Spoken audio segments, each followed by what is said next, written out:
Okay, so hi everyone, and thanks a lot for joining today's webinar with our partner KeyData. So KeyData is a data provider on the vacation rental industry. So we have today from their team Rob and Gina. Rob will start with an introduction of some data due to the COVID-19 situation, how it impacts our industry. Then Gina will go a bit deeper on their dashboard and with a short introduction. So as usual, we will have a 20-minute presentation approximately, and then I will unmute the microphone of the participants, and if there is any questions, Rob and Gina will be here to answer them. So thanks a lot, Rob, thanks a lot, Gina, for taking the time today to share with us your insights. So yeah, if it's all good for you, Rob, I let you start with the presentation. Okay. Yeah, thank you. We appreciate everybody's attendance and taking the time to take a look at, unfortunately, what the impact of COVID-19 on the Europe market specifically that I'll share data on today in this webinar. So just kind of from a high level, kind of what we're seeing, the markets that were hardest hit as a result have been obviously the urban markets, any type of market that traditionally has a heavy spring booking period, and then any type of your fly-to destination. So here in the States, it's especially, Hawaii is especially hit hard because no one's willing to get on an airplane to travel there. And I'm sure same thing holds true for a lot of you that have a large international clientele. Nobody's flying in. Across the board globally, occupants, our booking activity is down, anywhere between 80 to 95%. The cancellations, of course, increased due to the closings, the lockdown, and any type of big announcements. And we'll cover some of those and look at what happened as a result of those announcements. And then, of course, the changes in the booking activity. Cancellations, we track that with the spread of the virus, and I'll display that. And obviously, Italy was impacted before the rest of Europe, just like the west coast of the US was here in the United States. So some high-level global reports, a couple here. This first one, if we take a look up here at the legend, the orange line is arrivals within 0 to 30 days. The blue is 30 to 60 days, and then the gray is 60 days and out. And it's important to look at those just so we can see what the effect was. So here we see the first death in China. Things were still going strong. And again, this is globally, not just Europe. So everything was going along pretty strong. The 0 line represents 2019. So we can see that everybody, globally was performing well above 2019 numbers. Up until that first case hit in the United States. And then we can see here where the first death in Europe occurred. And then we can see where it really starts to drop off below 2019 levels. Of course, there's some spikes here in the 30 to 60 days and the 60 days plus categories, just because there was, I think people were booking possibly to shelter in place at a vacation rental, or they were booking for later in the season, right up until this point. And we see that especially true here with the 60-day plus bookings that are going out. And then, of course, we see the first community spread in the U.S. here. And then the spike that we see here in the 30-day bookings, this largely occurred in the U.S. When the government shut down the cruise lines and banned any European air travel. So what happened was the folks in the United States that were planning to vacation either on a cruise or somewhere rearranged their plans. And so we saw this big spike in a spring break type of areas in the US. And then, of course, that got shut down and those under 30-day bookings fell off the map as well. So we can see, first, no new cases in China happened here. And then you can see here this benchmark, unfortunately, of more than 100,000 US cases. But still, whether it's a 30-day a 30 to 60 or a 60 plus, everybody's hit negatively, especially that 30 to 60 day period. Nobody thinks they're going to be able to travel or vacation possibly until June. So we don't see those numbers climbing yet. Everything's still pretty much on the bottom. So, and then here is the European data that we have on our website under our COVID-19 impacts page. There is free data there for you to access, and I would encourage you to go there. It's KeyDataDashboard.com, and in the header, you'll see the impact link to our page where you can access this data for free, and we update it at least once a week, if not more. So here, what we're following, and this was as of 2 days ago, so as of Monday. Let's see, we can follow, so we track the number of COVID cases in Europe, right? Hopefully we're seeing this plateau out. Next week, hopefully there's a better story to tell. We can see the percent change in bookings made this year versus last year. And again, last year is that zero line running across.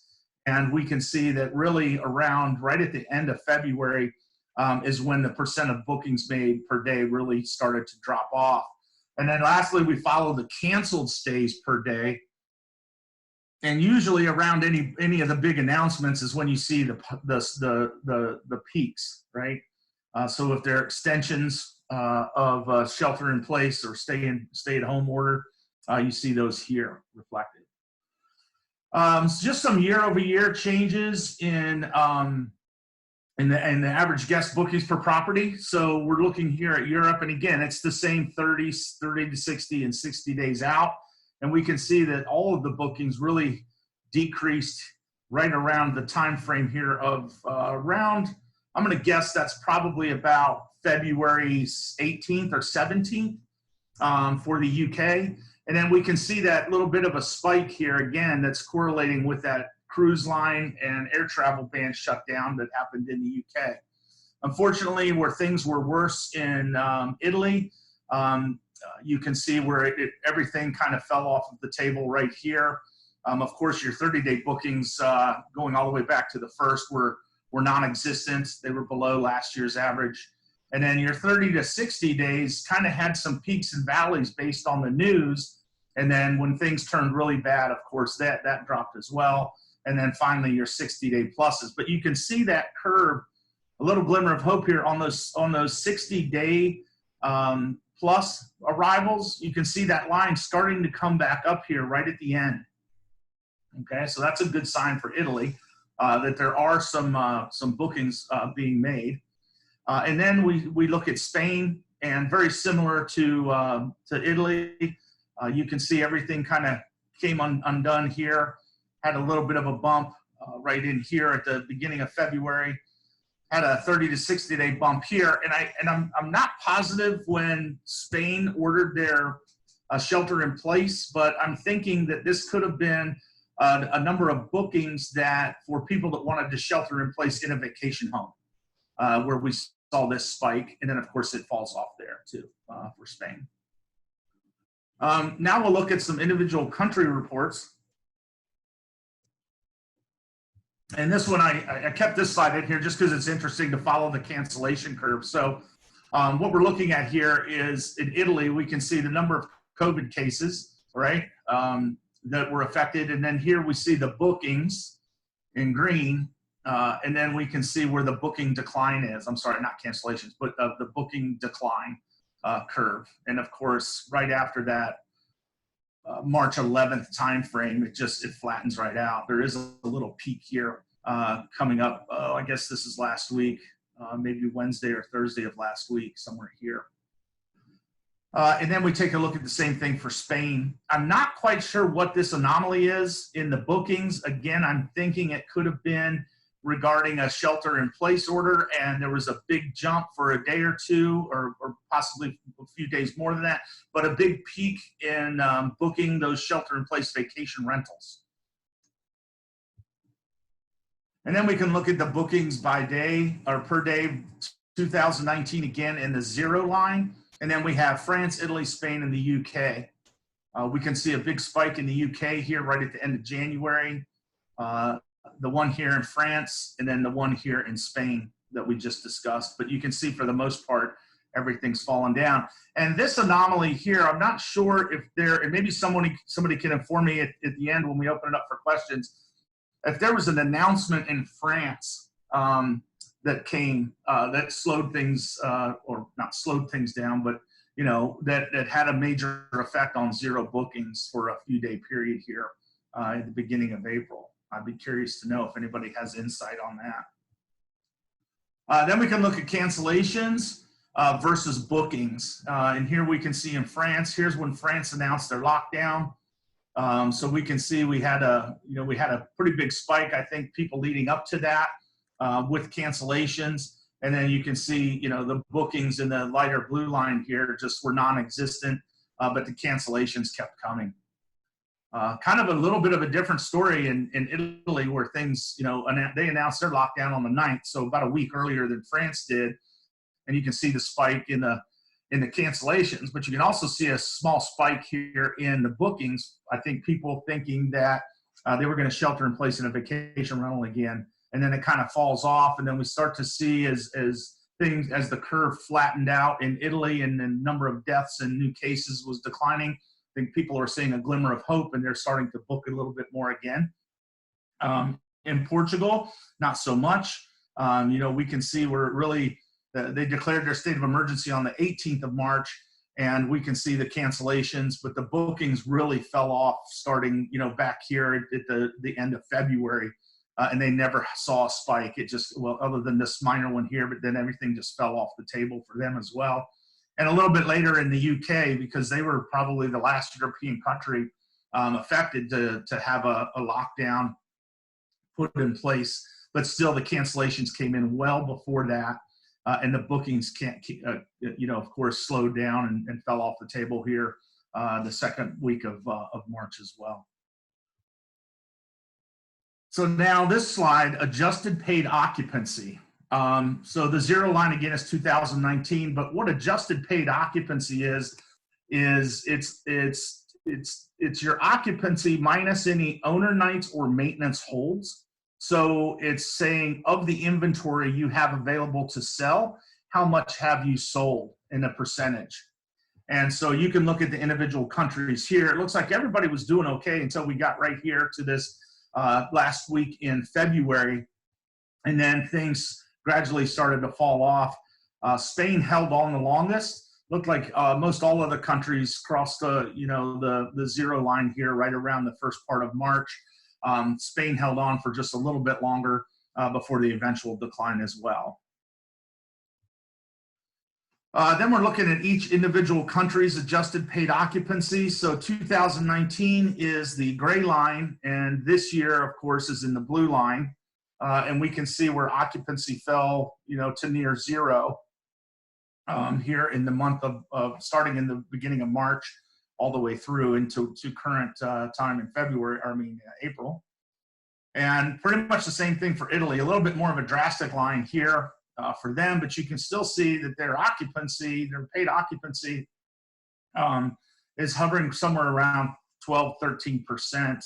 And again, that could be those stays that people booked to shelter in place in a vacation rental. And then Portugal, pretty much the same. It happened a little bit later for Portugal, but you can see the decline here, and they're just below 10% in paid occupancy. In Spain, reporting probably the highest paid occupancy out of our European countries, right around 18, 19%. And they crossed over right around the 11th of March, but the decline began way back here, the start of it in late February. And then finally, I think this is the last one, and it's the United Kingdom.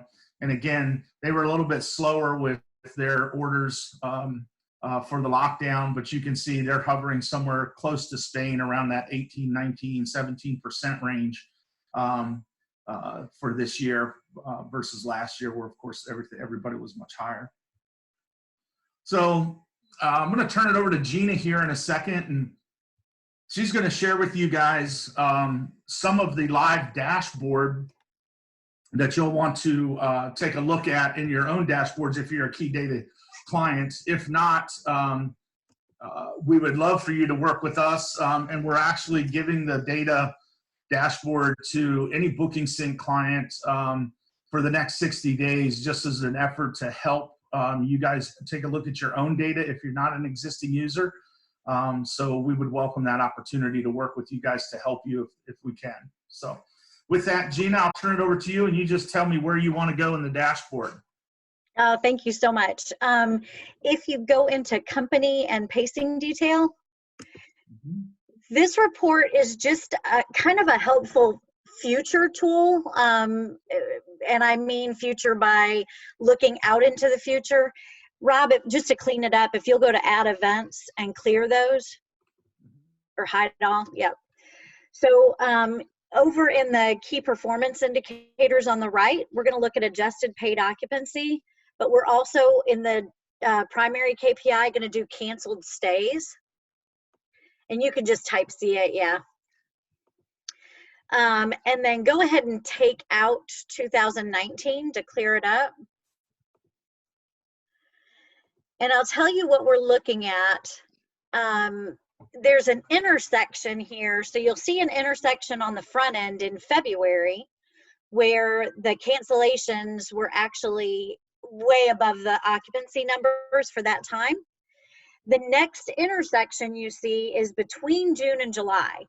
So for this particular company, between June and July is when they start seeing the recovery really coming to fruition, where your canceled stays are now, or your occupancy is now kind of taking over the canceled stays. So if you are a KeyData customer and can look at this, that is a good indication of kind of where that change is going to start to take place for you. So just look for that intersection, and it's pretty obvious for everybody. I was looking at it quite a bit yesterday. So that intersection is a great place to look at when the recovery will really start to happen. Also note that if you look at this more often, you may see that swing. You may see it change, move closer in even, depending on what kind of orders and stuff you're getting from the government around, you know, stay at home or don't stay at home or get back to normal or whatever. That may swing actually closer in. If it gets worse, then it could swing further out as well, but I would anticipate it coming closer in. The other couple that are good to note during this time, if you go to bookings by date, Rob, under sales, the bookings by date, we recently added a canceled section to this. And Rob, if you'll change the date range to March 1st. Sorry, I thought you wanted me to cancel. Yeah, change it to March 1st through April 15th. Maybe. Just go over into the calendar. They changed the calendar a little bit. Yep. Click on the 1st, and then on the right, click on the 15th. Sorry, on April 15th? Yep. I'm sorry, April 15th. Yeah, okay. And then apply. So what you'll see for this particular company is, go back to confirmed real quick. So they're confirmed reservations for this time, and with the light blue, just so you know, being last year during this time. So they're quite a bit down, 55% down of their bookings for this time. But their revenue booked is still 3.5 million during this time frame. And then when you go over to canceled, you'll see they've actually during this same time frame canceled almost just under 14 million in revenue. And the reason you're not going to see cancellations from last year is we didn't track cancellations up until recently. So we only have the ability to pull this year's. But again, you're talking about, gosh, $10 million difference in the bookings versus the canceled reservations. When you see this, when you see your canceled revenue for the time frame of when all this started, and a more accurate might have been to do the 13th of March. But when you see the canceled bookings start to lower and the confirmed bookings start to raise, again, that's another sort of apex of where you're starting to recover from all these canceled bookings. And then the last one that's really helpful for this particular time is the guest check-ins by booking date under the sales. And this is going to look at just the last week in bookings. Let's see. So you can see when people are arriving. So for the last week, and again, looking at last year, it looks very bad because the light blue being last year, that was a lot of money. 23 reservations booked for June in this last 7-day period last year. This year we had, that same time frame had 2 reservations booked for that end of June date. But it does give you an idea of when people are starting to book for. So you see 6 reservations arriving May 30th, 6 reservations arriving June 20th, and so on. And the pattern we've been seeing, and this sort of indicates it, is that people are booking farther out into July and August.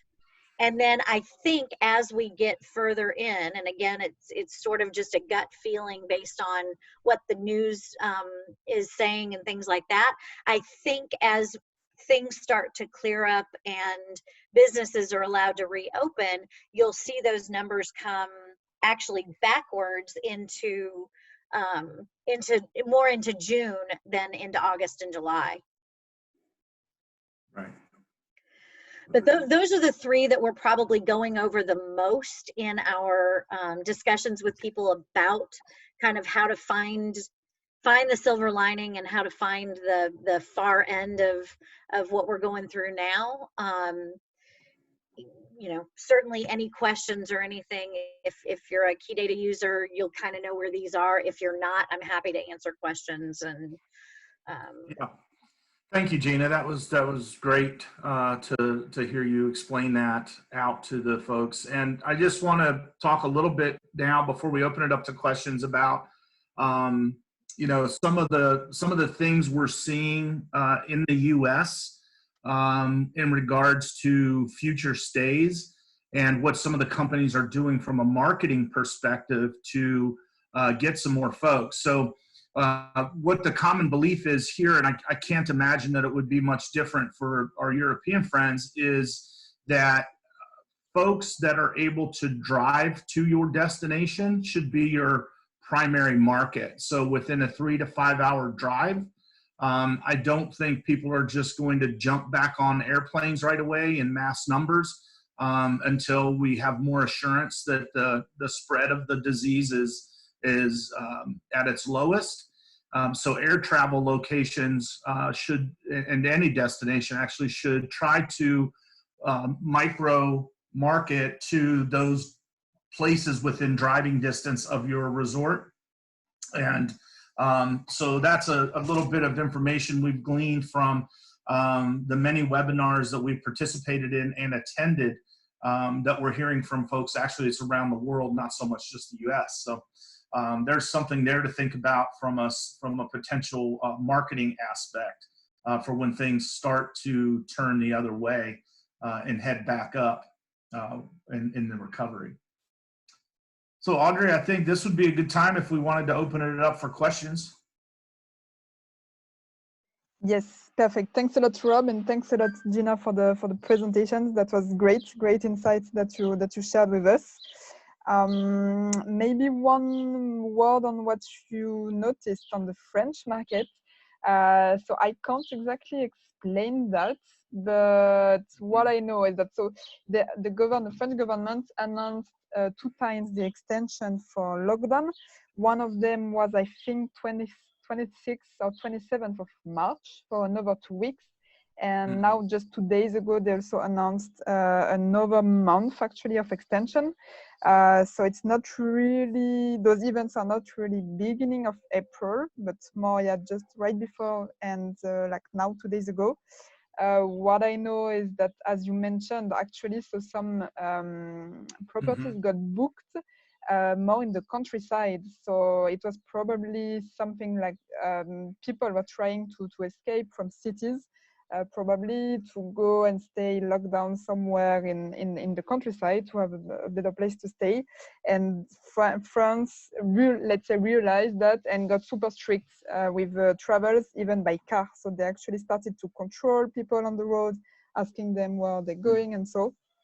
And I think that's what is explaining the drop in bookings, more this travel bans by car. That's great insight. Thank you for that. Yeah, makes perfect sense. Yes, it does.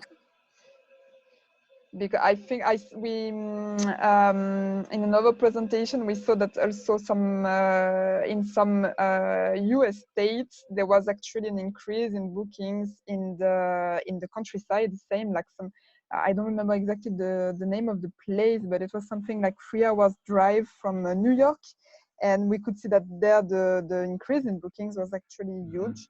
And I think it's similar behavior. That people try to escape cities to go in a safer place. Right. Yeah, that's absolutely correct. Yep. But yeah, interesting. For sure. Interesting. So I think we have one. So yeah, I'm sorry. I'm gonna unmute all the microphones. First of all, let me do it quickly.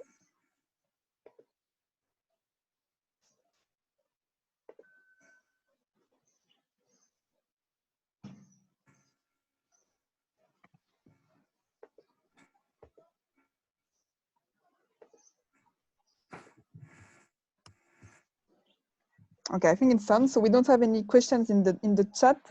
I think there is so one property manager, Karen. I tried to unmute your microphone, but I couldn't. So maybe that's something on your hand. So I don't know if Karen, you have a question. You know what? I think it's me, right? Because I'm the presenter. So let me see. Usually I'm able to activate it, so I don't think it should be a problem.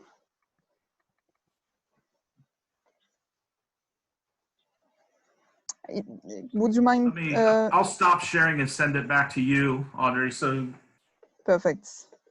Well, okay, it doesn't change anything, but I think it's more setting from the participant that it probably didn't allow the microphone to be unmuted.